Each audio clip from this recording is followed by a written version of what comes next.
Ladies and gentlemen, the President of the United States.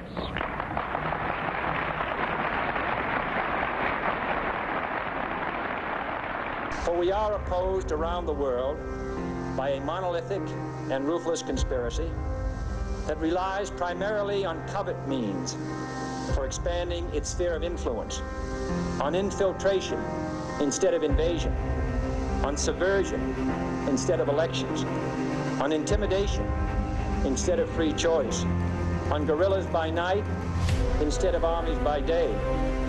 It is a system which has conscripted vast human and material resources into the building of a tightly knit, highly efficient machine that combines military, diplomatic, intelligence, economic, scientific, and political operations. Its preparations are concealed, not published. Its mistakes are buried, not headlined.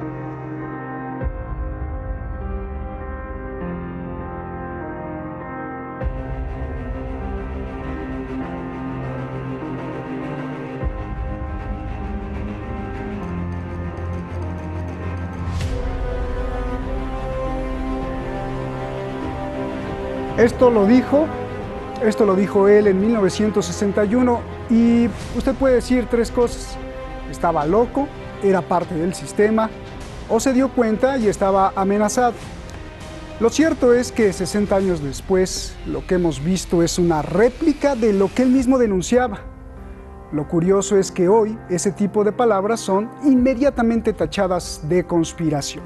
Lo cierto es que el capítulo Trump trajo todo esto: imputaciones, mentiras, verdades, tramas, coronavirus, enfermos, confabulaciones, complots, y cierra supuestamente hoy el capítulo no con uno, sino con dos impeachments como nunca antes en la historia. Juicio a Donald Trump. La pregunta no es si él es el malo o bueno, no, sino que quienes lo enjuician tendrán autoridad ética para hacerlo. Comienza el juicio. Soy Roberto de la Madrid y comenzamos.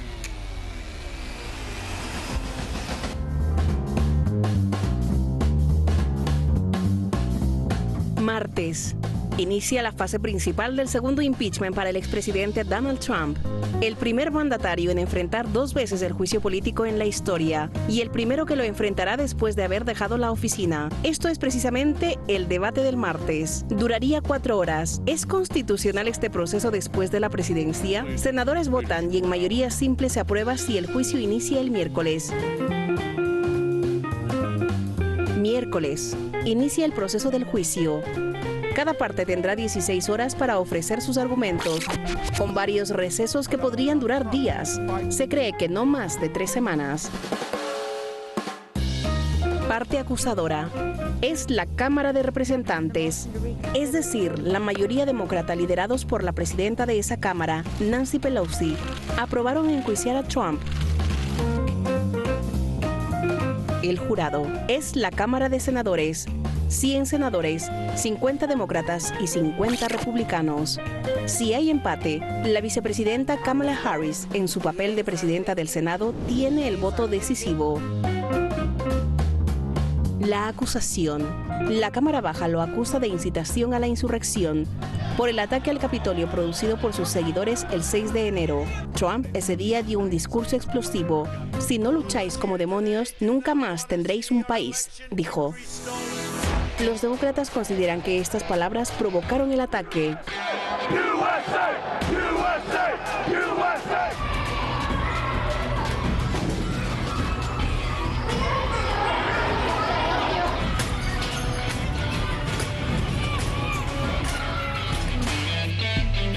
Defensa de Trump. Los abogados de Trump rechazan las acusaciones con 2 argumentos. Uno operativo, con el que dicen que no hay lugar a un impeachment para un expresidente en tanto que ya no es presidente. Y 2, el argumento de fondo. Dicen que el discurso de Trump, por más entusiasta o incendiario que haya sido, jamás llamaba a la comisión de ningún delito ni a la violencia, sino que usaba la palabra lucha en sentido figurado. Posibilidades. El veredicto de culpabilidad requiere el apoyo de 67 de los 100 senadores que hay, lo que significa que por lo menos 17 republicanos deberían unirse a los demócratas. Es muy probable que ya solo 5 senadores republicanos hasta ahora condenan a Trump. Si lo condenan, el castigo es ser inhabilitado para cargos federales y de varios beneficios para los expresidentes. Si no es sentenciado culpable, aún así, para los demócratas el impeachment es muy importante por el precedente que sienta, porque desprestigia a los republicanos y porque los obliga a retratarse con el legado de Trump y evitar que gane en 2024. This generation of Americans has already had enough, more than enough, of war and hate and oppression. En inglés dice more than enough. Ramin Bajistadé, el investigador de esta noche, muchas gracias. Keivan Mosenin, el periodista en jefe, y Hamideh Fallah, la coordinadora internacional del programa, y el equipo detrás de La Razón. Muchas gracias, pero principalmente gracias, como siempre se lo digo y nunca me cansaré, a usted, que es el número uno, quien decide qué tomar o qué no tomar de lo que se dice aquí. Vámonos con nuestros invitados. Escritor, columnista, investigador, profesor y activista. Su análisis es multifactorial. Antropología, historia, sociología y pensamiento crítico son sus herramientas. El gran Iñaki Gil de San Vicente, como yo le digo, porque es así. Un gusto que estés aquí. Gracias, Iñaki. Conoce la gran red de poder, conoce la profundidad de los símbolos y su repercusión física en las guerras e invasiones, ya sean ideológicas o militares. ¿Por qué? Porque ha sido testigo dentro de las Naciones Unidas, de proceso académico y de denuncia guerrera. Francisco Coloane, gracias, hermano. Comienzo contigo, Iñaki. A ver, ¿cuál es tu opinión de este impeachment contra Trump? ¿Se lo merece o no se lo merece? ¿Qué piensas, por favor? Bueno, yo pienso que hay personas dentro, presidentes y gente de poder en Estados Unidos que se merece un impeachment igual o mayor que Trump, ¿no? Eso por una parte, ¿no? Pero por otra parte, el propio concepto de impeachment a mí personalmente me parecen tensiones o me parecen discusiones entre una pandilla de ladrones que viven en una cueva, ¿no?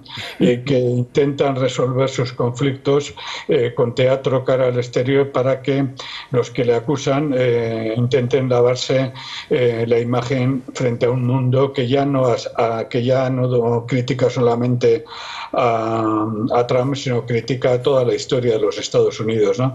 Por tanto, yo pienso que lo importante en sí en cuanto al impeachment, que es muy difícil que salga adelante porque el Partido Republicano ha cerrado filas detrás de Trump, concluyo, lo importante no es la legitimidad o no del impeachment, lo importante son las contradicciones entre dos bloques de la clase de la burguesía norteamericana que están en lucha. Ahí está realmente la pugna, está en ese conflicto, ¿no? Y cómo esos dos bloques intentan utilizar cara al exterior y cara al interior de los Estados Unidos ese teatrillo que están organizando fuera para legitimar su poder cara a 4 años por parte de los republicanos y durante estos 4 años por parte de los demócratas. En definitiva, me parece que es una disputa entre mafiosos para dar una imagen al exterior y lavar la imagen de uno de ellos, ¿no? Que por tanto no tenemos que caer en esas trampas, sino ir más al fondo de lo que está en juego. Bien, ahora te pregunto más al fondo. Antes, Juan Francisco Coloane, Francisco, ¿se merece que lo juzguen o no se merece que lo juzguen? A ver, ¿qué piensas? Bueno, de la perspectiva de demócrata, ellos han declarado abiertamente que sí, de que Donald Trump incitó a la violencia que resultó en el atentado o la invasión al Capitolio por una masa de más de 70 personas o 100. Desde ese punto de vista, los demócratas tendrían la razón de una acusación constitucional de este punto de vista. Ahora, todos sabemos de que es inconstitucional, más allá de lo que dice mi colega, de que es una lucha entre dos bloques de poder. Yo creo que en general los bloques de poder mafiosos están en todas partes del mundo, excepto en los países no alineados con Estados Unidos. Es decir, me refiero a la palabra mafiosa. Creo que el mundo occidental neoliberal, el bloque de poder, fundamental de mafioso para mí es la socialdemocracia. Pero ese es un paréntesis. Ahora, volviendo a tu pregunta, querido Roberto, sí, desde el punto de vista demócrata, están utilizando las palabras de Trump para liquidarlo políticamente y no se puede presentar a la reelección en el año 2024. Los 74 millones que apoyaron a Trump, ese es el dato. Y discrepo un poco con Iñaki respecto a que son dos mafias de élite de la burguesía. No creo que en Estados Unidos exista burguesía clásica como se entiende desde el paradigma marxista clásico. En Estados Unidos el tema de la burguesía, yo preferiría hablar de los dueños del capital, que seguramente sí, son dos bloques dueños del capital que están disputándose el botín del Estado, el botín del gobierno. Desde ese punto de vista, los demócratas no pueden más que hacer lo que están haciendo para impedir que los 74 millones que apoyan a Donald Trump, que apoyaron el gobierno de Donald Trump, ¿no es cierto?, se transformen en 80 millones el año 2024.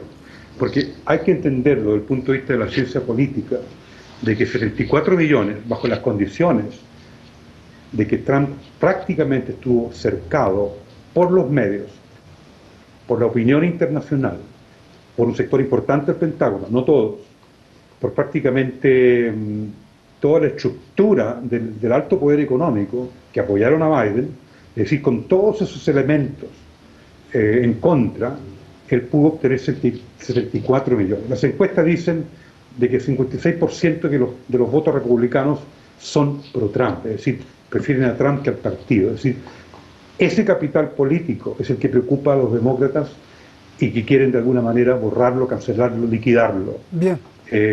Denunciarlo, digamos, de que hay elementos de criminalidad. Y lo otro que quiero agregar, porque he seguido bastante la prensa de Estados Unidos en las últimas semanas, Estados Unidos se militarizó. Eso que quede bien claro, en el sentido de que la postura socialdemócrata de Biden es bastante neofascista desde el punto de vista de cómo ellos están controlando las posibilidades de responder a este impeachment desde la postura de los que apoyan a Trump. Bien. Solo que no entendí, Francisco, dijiste que discrepabas de Iñaki. ¿Son o no son dos grupos de burgueses? No, yo creo que el concepto, yo creo que hay que usar, es un poco más tecnócrata desde ese punto de vista. Aquí existe el capital de las transnacionales y los propietarios del gran capital. Bien. Ahora, que si son burgueses o no, el concepto de burguesía es para un debate de un seminario. Bien. Muy largo. Sin embargo, lo que quiero decir es que hay un elemento que quiebra esa dicotomía de dos bloques de burguesía. Bien. La clase que apoya a Trump en esos 74 millones de votos, en su 60%, no tienen títulos universitarios. Es gente desplazada, gente destituida. Bien. Es decir, hay que tenerlo bien claro eso. Aquí hay un tema de clase que el análisis lo ha eludido. Aquí hay un tema de clase a favor de Trump. No a favor de Trump. Hay una clase destituida y desplazada que apoya a Trump. Que no es la clase realmente destituida en términos numéricos que apoya a Biden. Bien. Biden es apoyado por el gran capital mucho más que Trump. Eso hay que consignarlo con mucha claridad. Bien, a ver, Iñaki, bueno, pues ya te aventó, como se dice en México, un torito ahí de profunda academia. Y yo te quiero preguntar dos cosas. Tú lo mencionaste de la cuestión profunda, más allá del impeachment, porque te hago dos preguntas.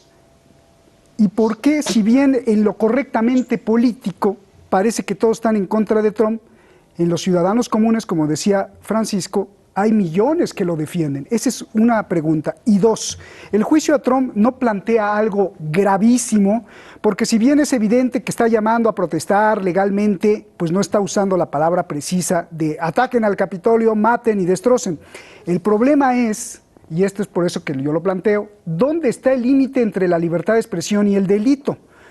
Si tú crees que, o si la gente cree que Trump merece el impeachment, estarían entonces censurando la libertad, y no de Estados Unidos, sino de manera universal por el Big Tech. Ese es el punto. porque ¿por qué Trump sí y por qué Kennedy no? U muchos otros presidentes que llamaron a luchar con fuerza. A ver, Iñaki. Por último, ¿por qué Trump sí y Kennedy no? Pues por una razón muy simple, porque no estamos en la época de Kennedy. Bien. Han pasado muchos años desde entonces hasta ahora. Kennedy ya vivió el comienzo de los estertores de la fuerza del imperialismo norteamericano. Hagamos el esplendor, pero ya había contradicciones internas y por eso lo asesinaron, ¿no? Entonces no vamos a seguir ya por ahí. No es el mismo imperialismo, no es la misma sociedad mundial, etcétera, etcétera, ¿no? Desde luego que hay muchos sectores de clases medias arruinadas, de trabajadores blancos, pero que apoyan a Trump, ¿no? Esto es totalmente cierto, ¿no? Como hay sectores que apoyan a Bolsonaro, cada vez menos, pero lo apoyan, sectores trabajadores, como hay sectores trabajadores que apoyan a otros dirigentes de extrema derecha, ¿no? Eso lo sabemos, que siempre hay fracciones. En el caso norteamericano ocurre que es todo un capitalismo, una forma, cada autor lo llama de una parte, la segunda oleada, la tercera oleada del capitalismo, etcétera, que se ha agotado y que se niegan a aceptar su suerte y que quieren que vuelva a cualquier precio, ¿no? Y por último, sobre esta cuestión, si realmente esto es un ataque a las libertades básicas norteamericanas, sí, pero es que de hecho los ataques a las libertades básicas están desde hace muchísimo tiempo, ¿no? Y antes de que empezara incluso la campaña, ya vimos cómo esos ataques a las libertades se lanzaban no solamente contra los trabajadores de origen afroamericano, sino también contra los trabajadores y las trabajadoras de origen latinoamericano y contra muchos trabajadores y trabajadoras de origen anglosajón, etcétera, ¿no? Esos sufren, digamos, las represiones de las libertades de una forma mucho más dura que la que está sufriendo, la poquita que va a sufrir Donald Trump, ¿no? ¿Cuál puede ser el problema de fondo de la administración demócrata en estos momentos? Pues uno muy claro. Independientemente de que ganen o no, que no van a ganar este impeachment, independientemente de que consigan que Trump no vuelva a ser nominado para presidente, etcétera, se encuentran con un problema doble. Por una parte, esos 70 y tantos millones de votantes de Trump pueden votar a otro incluso más reaccionario que Trump, según lo que suceda en estos 4 años, pero por otra parte se puede producir, y yo sospecho que sí se va a producir, por lo que voy a explicar a continuación, se puede producir una radicalización a la izquierda de sectores que han votado a Biden y que le han votado enfadados, le han votado sabiendo que Biden no va a cumplir sus promesas y no las está cumpliendo.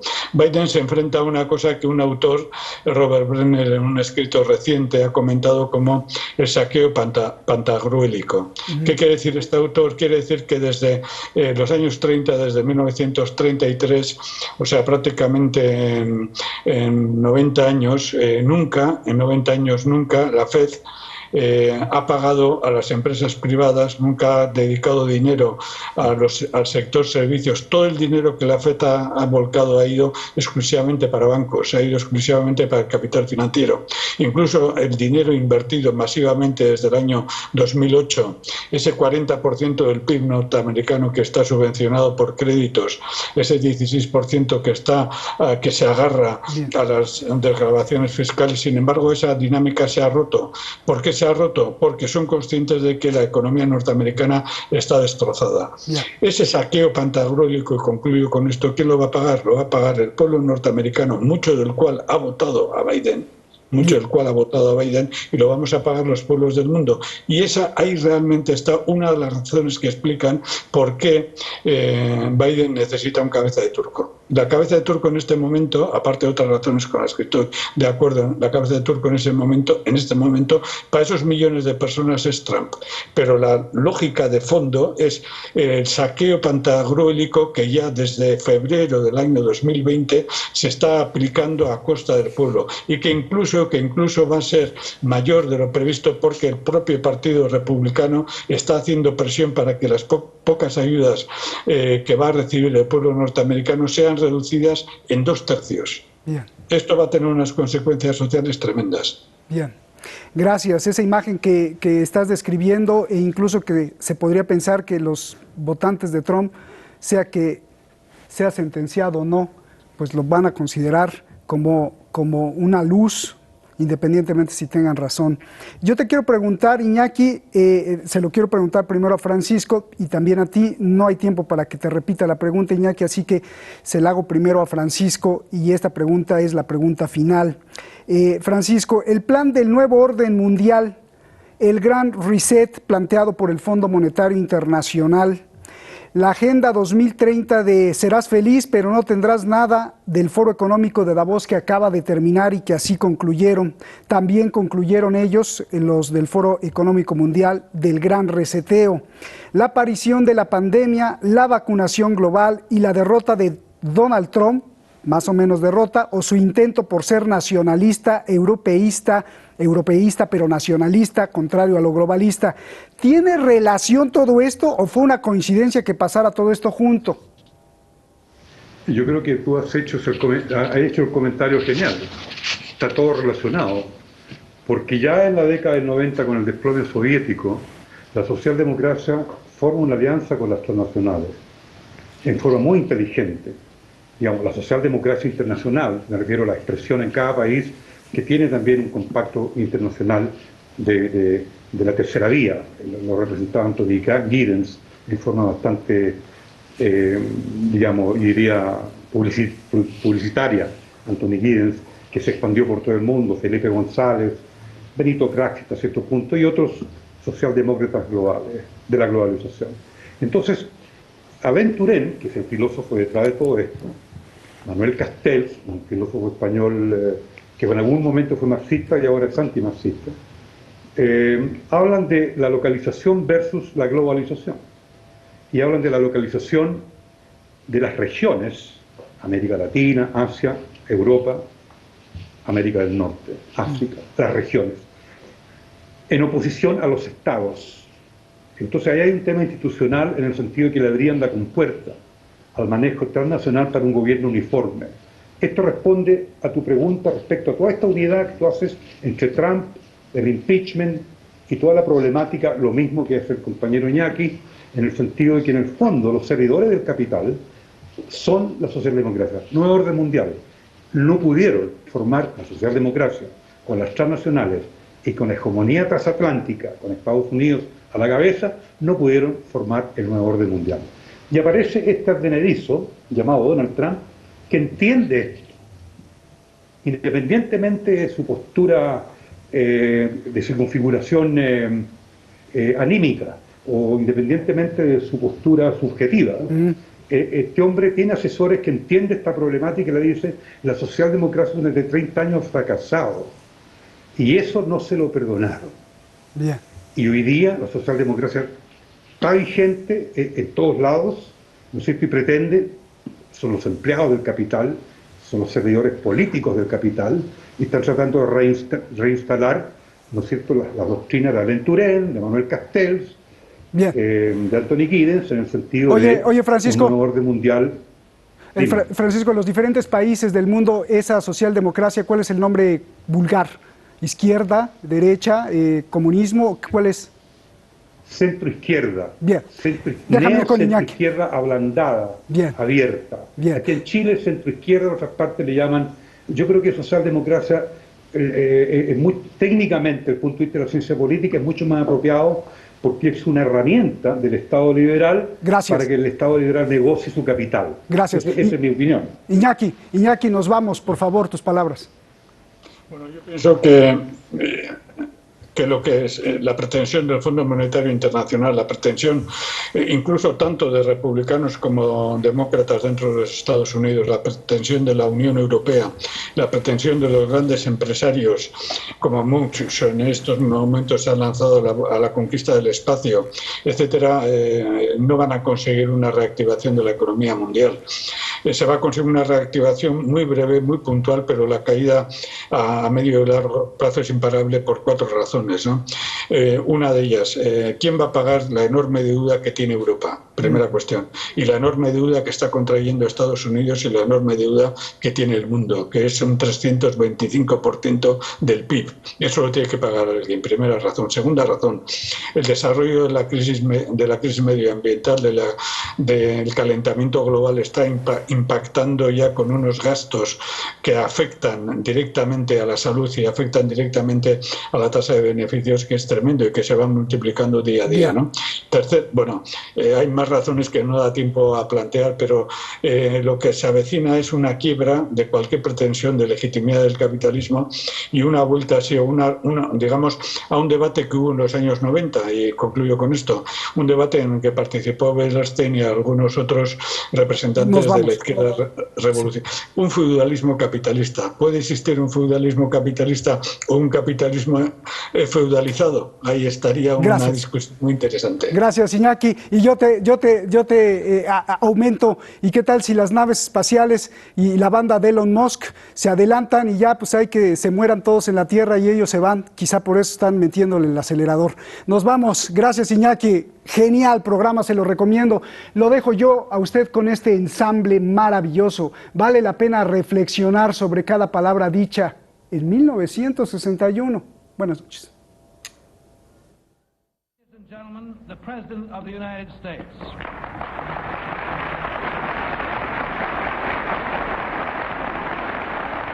For we are opposed around the world by a monolithic and ruthless conspiracy that relies primarily on covert means for expanding its sphere of influence, on infiltration instead of invasion, on subversion instead of elections, on intimidation instead of free choice, on guerrillas by night instead of armies by day.